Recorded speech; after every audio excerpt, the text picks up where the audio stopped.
बिस्मिल्लाहिर्रहमानिर्रहीम। जनाब रहमत खान मसूद साहब, जनाब डॉक्टर शहजादा साहब, मौलाना मोहम्मद जलालुद्दीन साहब, जमालुद्दीन साहब, सैयद साले शाह साहब, मुअज़्ज़ज़ीन मासूद, हम कौम कहते हैं ट्राइबल इलाके में, मेरे ख्याल में बरादरी का लफ्ज़ नहीं है, मासूद कौम के मशरान, ख़वातीन व हज़रात, अस्सलाम वालेकुम। ये ट्राइब्स और नवाब स्टेट्स पाकिस्तान बुनियादी तौर पर बनाने में स्टेट्स के रूलर्स और फाटा के ट्राइब्समैन का बहुत बड़ा कंट्रीब्यूशन था। स्टेट्स के रूलर्स वो थे जिनके अपने 21 गन्स की उनको सलूट मिलती थी, उनकी अपनी फौज थी, उनका अपना हुकूमत था, एक निज़ाम था। मुख्तलिफ स्टेट्स जो पाकिस्तान जिनसे आज पाकिस्तान का हिस्सा बने हुए, वो बहुत बड़े लोग थे। और साथ ही ट्राइबल मलिक और मशरान, ये भी कोई मामूली आदमी नहीं थे, इनके ऊपर किसी ने हुकूमत नहीं की थी। इनका बड़ा स्पेशल स्टेटस था, एक पोजीशन थी उनकी। और इन लोगों से कारोबार ममलकत चलाने के लिए कोई मामूली किस्म का आदमी इनसे डील नहीं कर सकता था। ये ट्राइबल लोग वो लोग थे जिन्होंने 1948 में आजाद कश्मीर को आजाद किया, जिन्होंने अपने जानों का नजराना पेश किया। किसी का हाथ कटा, किसी की आंख उड़ गई और किसी की टांगे कटी, और हजारों के हिसाब से उन्होंने शहादतें पेश की। और आज आजाद कश्मीर के ऊपर अगर हमारा सारी हुकूमत है तो वो ट्राइब्समैन की वजह से ये इलाका उन्होंने लिबरेट किया, उन्होंने आजाद किया। अगर मकबूजा कश्मीर को अगर आज आप क्लेम कर रहे हैं कि पाकिस्तान का उसको हिस्सा बनना चाहिए और इस तरफ आना चाहिए, वो भी इस वजह से मुमकिन हुआ कि अपने फुट होल्ड पाउंड जमाने की जगह मौजूदा आजाद कश्मीर में ट्राइब्स की। और उस ट्राइब्स में मैं आपको ये भी बता दूं, ये नहीं है कि मैं आपकी तारीफ करना चाहता हूं, उसमें मासूद ट्राइब का सबसे ज्यादा हिस्सा था, किसी किस्म की कमी नहीं। और बेशुमार मशरान के मैं नाम भी जानता हूं जिन्होंने वहां पर इस लड़ाई में हिस्सा लिया और उनको डेकोरेट भी किया, उनको मुख्तलिफ अलकाब मिले। और एक बात सामने आई, वो ये है कि पाकिस्तान की दफा की लड़ाई अफगानिस्तान में लड़ने की उस वक्त बात की गई कि पाकिस्तान की दफा की लड़ाई हमेशा अफगानिस्तान में लड़ी जाएगी, क्योंकि अगर रूसी वहां से आगे आए तो फिर रोकने वाला कोई नहीं होगा। तो ये लड़ाई वहां पर छेड़ी गई और उस लड़ाई को सपोर्ट करने के लिए पाकिस्तान के सरजमीन को इस्तेमाल करने की जरूरत पड़ गई। और पाकिस्तानी सरजमीन में कौन सी जगह चुनी गई, वो साउथ और नॉर्थ वजीरिस्तान थे। और उस वक्त से आज तक ये एजेंसियां दोनों, बाकी एजेंसियां में बराबर की शरीक है, लेकिन इनको बतौर एक नर्सरी के इस्तेमाल किया गया, दहशतगर्दी के नर्सरी के लिए, और इसमें इंतहा पसंदी की तालीम देने के लिए, लोगों को खुदकुश बनाने के लिए और अरबों कार्रवाई करने के लिए, जो कि जनरली अकल तस्लीम नहीं करती है। लेकिन ये जगह इस्तेमाल किया गया।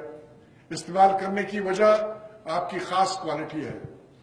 आप वजीरिस्तान के लोग, खासकर मासूद ट्राइब के लोग इंतहा पसंद हो, ये मन बहादुरी में भी इंतहा पसंदी है, बगैर सोचे समझे आप हमेशा जिंदगियां बहुत कुछ कुर्बान करते रहे हो। और फिर मजहब के मामले में भी इंतहा पसंदी आपके से भी आया। मेजर जमान मेरे यूनिट का अफसर है, तो वो बड़े फखरिया मुझे कहते रहे कि जी जितने भी तारीख तालिबान हैं उनके सबके अमीर हमारे मासूद ट्राइब के लोग हैं। फिर ये भी बताते थे कि मुख्तलिफ एजेंसियों में भी वहां के अमीर हमारे मासूद ट्राइब के लोग हैं। और फिर मासूद ट्राइब की को इस्तेमाल किया गया, और बदकिस्मती से पिछले 9 साल से IDPs मासूद बने हुए हैं, पूरे मुल्क में फैले हुए हैं। अब भी कुर्बानी के मामले में जब बात आ गई तो मेरे ख्याल में उधर भी मासूद ट्राइब लीड ले गया, और 9 साल से ये कुर्बानियां दे रहे हैं, दर बदर हैं।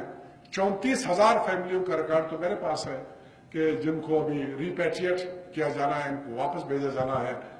जमालुद्दीन साहब और साले शाह साहब सुबह शाम मेरे ऊपर लगे होते हैं कि जी काफी कुर्बानी दी, मजीद और कितना उनसे कुर्बानियां मांगेंगे। हम सलाम करते हैं फाटा के तमाम ट्राइब्स को, और स्पेशल तौर पर मैं सलाम करता हूँ वजीरिस्तान के कबाइल को, मासूदों को, वजीरों को, दवड़ों को, कि उन्होंने बहुत बड़ी कुर्बानी दी है। वो कुर्बानी उन्होंने अपनी अमन, अपना सुकून, अपना आराम सब कुछ कुर्बान कर दिया पाकिस्तान के तमाम कौम को, 20 करोड़ अवाम को सुकून मुहैया करने के लिए, उनकी आराम उनको मुहैया करने के लिए अपना घर छोड़ दिया, अपना बार छोड़ दिया, बड़े बड़े बंगले और बड़े बड़े जगह उन्होंने छोड़ दिए। कसम कुर्सी की हालत में पूरे पाकिस्तान में फैले हुए हैं। आपकी कुर्बानियों का पाकिस्तान के हर फर्द को पता नहीं है, बहुत कम लोगों को पता है। लेकिन जो आदमी अपने घर से बाहर निकले, साल साल दर बदर फिरे दाएं बाएं और खाने पीने के लिए मोहताज हो, और उसके समझना है कि मैंने क्या करना है और कब वापस जाना है, ये कुर्बानी कोई मामूली कुर्बानी नहीं है, ये अजीम कुर्बानी है जो कि फाटा के लोगों ने दी है। और स्पेशली मसूद ट्राइब, मैंने बताया कि 9 साल 10 साल से ये बार है। इसके लिए मैं इतना कहूँगा कि हम शर्मिंदा हैं, और हुकूमत पाकिस्तान शर्मिंदा है कि अब तक वो बंदोबस्त नहीं कर सके, हम वो बंदोबस्त नहीं कर सके कि आपको वक्त के ऊपर वापस भेजा जाता। इतनी बड़ी कुर्बानी, इतने अरसे तक आपको मुसीबत में रखना, और इस दौरान में जैसे कि बताया गया कि CSS से दूसरे कॉम्पिटिटिव एग्जाम्स में आपके लोग हमेशा पोजीशन ले जाते थे। इस 10 साल में जाहिर है जब बच्चे डिस्प्लेस हो गए और उनके वालिदैन के रिसोर्सेज जो है वो एग्जॉस्ट हो गए, उनके पास कुछ रहा नहीं, तो तालीम की तरफ वो तवज्जो नहीं दी जा सकी जो दी जानी चाहिए थी। और यही वजह है कि कौम के सुकून को वापस करने के लिए, उनके आराम को वापस करने के लिए और उनको उनकी मुल्क में अमल लाने के लिए आपको एक दफा फिर 1948 की तरह जो कुर्बानी दी आपने, फिर दोबारा आपने ये 10 साल की कुर्बानी दी है। और हम शुक्रगुजार हैं, पाकिस्तानी कौम के हर फर्द को आपका शुक्रगुजार होना चाहिए। और अल्लाह करे कि आपकी तकालीफ बहुत जल्द अब ख़त्म हो जाए। रिपैट्रिएशन दोबारा शुरू हो चुकी है, वापस जाने का अमल शुरू हो चुका है, और अभी फाटा में बहुत कुछ करने की ज़रूरत है। खासकर साउथ वजीरिस्तान में तो कुछ भी नहीं है लोगों के वापस जाने के लिए। ये 34,000 फैमिलीज जा रहे हैं। सिर्फ अगर बारिशों से जो नुकसान होना है या जो कुछ हुआ है, या मौसम की वजह से, हवाओं की वजह से, मुझे तो नहीं लग रहा है कि किसी का घर वहां पर बाकी रहा होगा या किसी का रोजगार वहां पर बाकी रहा होगा। गवर्नमेंट को बहुत कुछ करने की जरूरत है। और जहां तक मेरा ताल्लुक है, मैं आपके मसले को जितनी भी जोर शोर से हुकूमत के सामने इसको पेश किया जा सकता है, मैं पूरी अपनी जितनी भी इस्तात है और जितनी मेरी जुबान में तासीर है उस तरीके से मैं इस्तेमाल करने की कोशिश करूंगा। लेकिन फिर भी मेरे ख्याल में आप उतनी कंफर्ट में पहले दिन नहीं आ सकते जिस हालत में आप लोग थे। NTS का ताल्लुक है और मसूद वेलफेयर ऑर्गेनाइजेशन का ताल्लुक है, बहुत नेक काम है। मैं सलाम करता हूँ NTS को। बहुत बड़ी रकम उन्होंने रखी है, 12 करोड़ रखा है उन्होंने, और 1 करोड़ आप लोगों से मेरी दरख्वास्त होगी। राइवलरीज लोगों के होते हैं, कुछ लोग किसी को पसंद करते हैं, कोई किसी को पसंद नहीं करता है, कोई अच्छाइयाँ कोई बुराइयाँ, कोई कहता है फलाना इतना है, ये वो है। आप लोग इस बात को छोड़ दें कि ऑर्गेनाइजेशन का चेयरमैन कौन है, रहमत खान मसूद है या कौन है, लेकिन इस ऑर्गेनाइजेशन को देखें, इस एसोसिएशन को देखें, इस एफर्ट को देखें, ये बड़ा इंपॉर्टेंट है। और बेशुमार लोग आपके ट्राइब में ऐसे होंगे, अब भी ये डिस्प्लेसमेंट की वजह से, वहां निकलने की वजह से बहुत गुर्बत आई है। काफी लोगों ने तकालीफ बर्दाश्त की है, उनके बच्चों को तालीम की जरूरत है, उनको मदद करने की जरूरत है, न सिर्फ तालीम की बल्कि सेहत के मैदान में भी मदद की जरूरत है। तो आप लोग कोई ऐसा सिस्टम करें जहां पर हर बालिग मासूद, इसके लिए एक रकम, आज के दौर में 100 रुपये कुछ भी नहीं है, लेकिन हर मासूद मेरे ख्याल में अगर महीने में 100 रुपये भी दे, साल के 1200 रुपये तो हो जाते हैं। और मासूद कौम में लाखों में तादाद है, कम से कम 4, 5, 6 लाख के करीब तो आप लोग हो। ये कितना बेहतरीन काम बन सकता है। इसके लिए आप लोग एक ऑर्गेनाइजेशन, एक ट्रस्ट बना सकते हो, ये जितने मशराने सारे मिल के इसको मैनेज कर सकते हो, और अपने तालीमी मामलात के हो जिस तरीके से तवज्जो देनी चाहिए, इस तरीके की तवज्जो दी जा सकती है।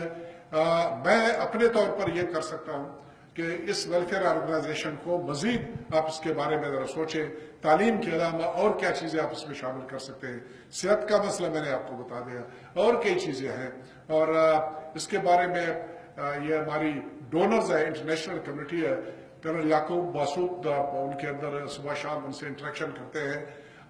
हम इनका एक आपके साथ एक मीटिंग कराएंगे और उस मीटिंग में हम इंटरनेशनल कम्युनिटी को भी कहेंगे जिस तरीके से एनटीएस ने कंट्रीब्यूशन की है, इसी तरह से इंटरनेशनल डोनर से, INGO से, उनसे हम रिक्वेस्ट करेंगे कि ये वो कौम है जिन्होंने सबसे ज्यादा तकलीफ बर्दाश्त की है और इनको मदद की सबसे ज्यादा जरूरत है और इनकी बच्चों की तालीम और सेहत की तरफ एक स्पेशल किस्म का एफर्ट लॉन्च कर सकते हैं और मुझे उम्मीद है कि इंशाल्लाह उसका पॉजिटिव आउटकम होगा। नाउम्मीद नहीं होना चाहिए, लेकिन मनहसूल कौम, पाकिस्तानी कौम को ये सोचने की जरूरत है कि कुछ करे और करने का वाहिद तरीका यह है कि फाटा को तरक्याती लिहाज से पूरे पाकिस्तान के बराबर लाना चाहिए। पाकिस्तान के सबसे ज्यादा तरक्की याफ्ता इलाके के बराबर लाने की जरूरत है और कम से कम पंजाब के बराबर तो आ जाए तो पंजाब सबसे तरक्की याफ्ता हमारा सूबा है। मैं एक बात कहता हूँ और वो ये है कि अगर हमने दहशत गर्दी का पाकिस्तान से कला कमा करना है, इतनी ज्यादा पैसों की जरूरत नहीं है।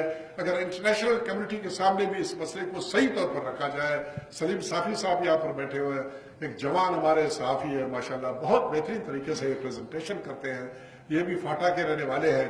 ये एक ऐसी चीज है, हमने इंटरनेशनल कम्युनिटी को ये बताना है, उनके अमन को खतरा होगा। मैंने तुम्हें यहाँ पर भी बताया, अगले दिन ये में एक मीटिंग थी और वहां पर बात करने की जरूरत थी, तो मैंने ये भी बताया कि दाइश में भी हमारे बंदे जाएंगे और कभी अलकायदा वाले भी हम बनेंगे, दाइश भी हम बनेंगे, कुछ और भी होगा हम बनेंगे और इसी सूरत में मुमकिन हो सकेगा कि तरक्याती लिहाज से हम इस बात की गुंजाइश खत्म कर दें कि हम अपने आप को एक्सट्रीमिज्म में अपने आप को इन्वॉल्व करेंगे।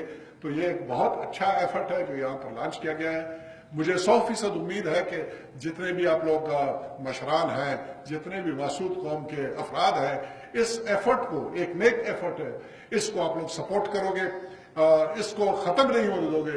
ये ना हो कि 14 में शुरू और 16 में खत्म हो, नहीं, इसको चलना चाहिए, एक इंस्टीट्यूशन के तौर पर हो और जहां पर कोई भी बच्चा, कोई भी बच्ची उसको जरूरत हो तो ये एक उम्मीद का